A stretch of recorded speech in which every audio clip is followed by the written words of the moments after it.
Several studies were carried out in order to understand the structure of the signal. What is commonly found in the signal is it is a short stretch of amino acids, maybe about 13 to about 30 amino acid long.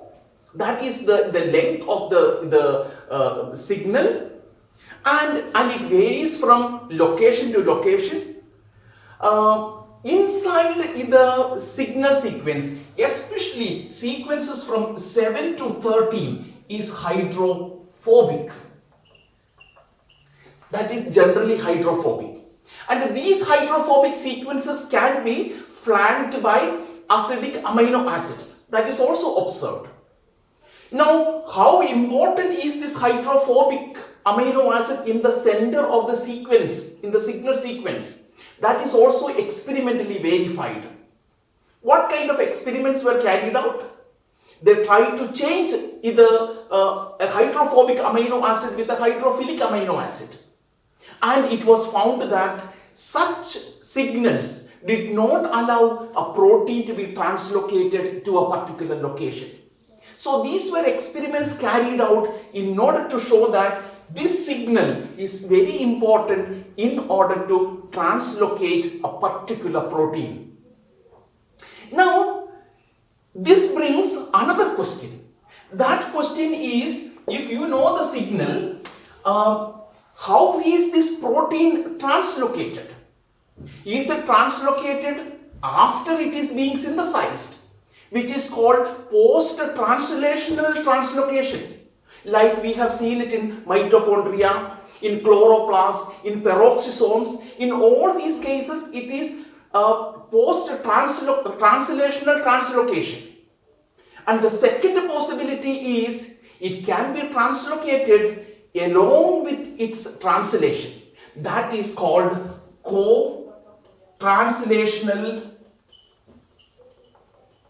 translocation. Co-translational translocation. In the hypothesis with regard to endoplasmic reticulum was it is co-translational translocation. But then it has to be proved.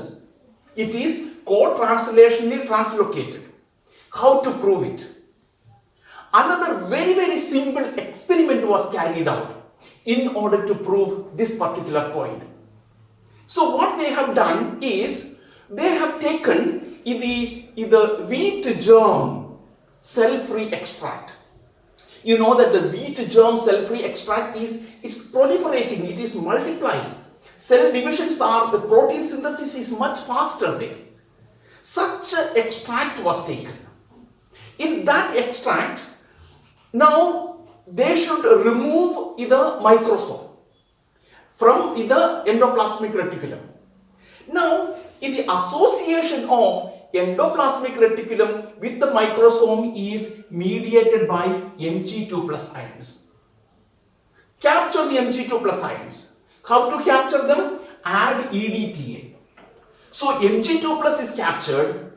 When Mg2 plus is captured, what will happen is from the microsome, the ribosomes get separated. So you have a separate pool of ribosome and a separate pool of microsomes. To this, now the first experiment is carried out.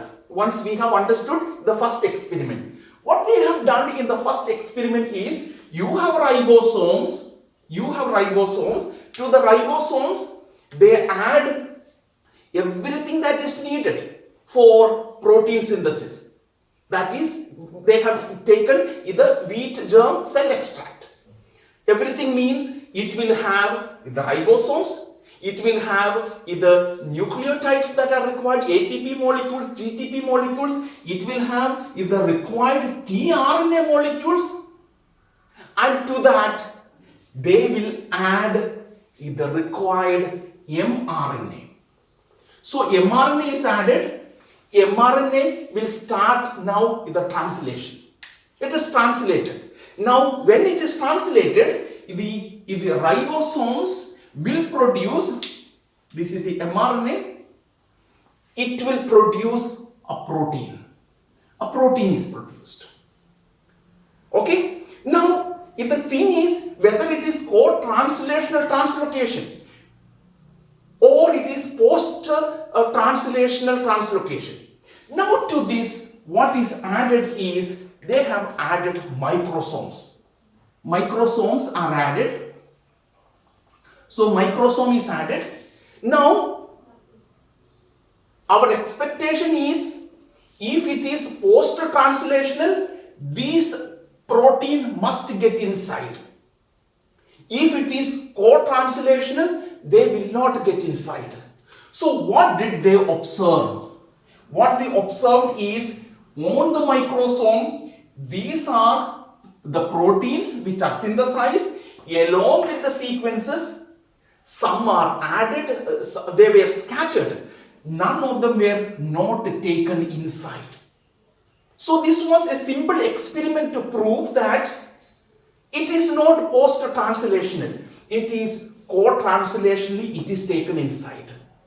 One experiment was carried out. Now to prove, this is first part, our control.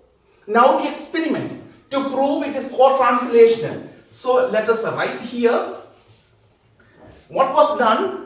In the same experiment, that is number 2, in number 2, the same ribosomes, and that is connected to the mRNA molecules. Now, the mRNA is added. Okay. Now remember, these ribosomes are on microsomes. They are linked with the microsomes. Their microsomes are also present in the beginning of the experiment. Now what was observed is in the microsomes you have the proteins getting inside and the signal outside. This was an observation. So a very simple experiment, and where it is shown that if microsomes are also present at the time of protein synthesis, then the protein gets incorporated inside the lumen. A very simple experiment carried out in order to prove the co-translational translocation of a protein that happens in the lumen of the endoplasmic reticulum. See the beauty. Simple experiment, but revealing wonderful or giving wonderful information about translocation of proteins. Now another question came up. The question is, at what stage this protein gets incorporated in the lumen? At what stage? So this is carried out by a slight modification of this experiment number 2. What was done is they used certain drugs that will inhibit protein synthesis. Protein translation. Drugs that will inhibit protein translation. And they added this drug at different stages in protein translation. And then that revealed another interesting aspect about the co-translation. What did they realize? They realized that microsomes must be added before the first 70 amino acids are incorporated. Okay, in a protein, before the first 70 amino acids are incorporated, microsomes must be added. Then only if the newly synthesized protein can be incorporated into the microsome.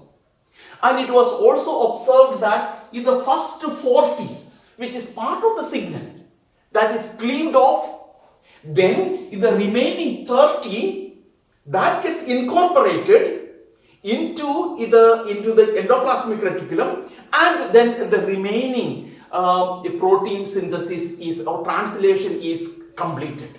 These were the discoveries made in the initial stage in order to understand co-translational translocation of proteins to endoplasmic reticulum.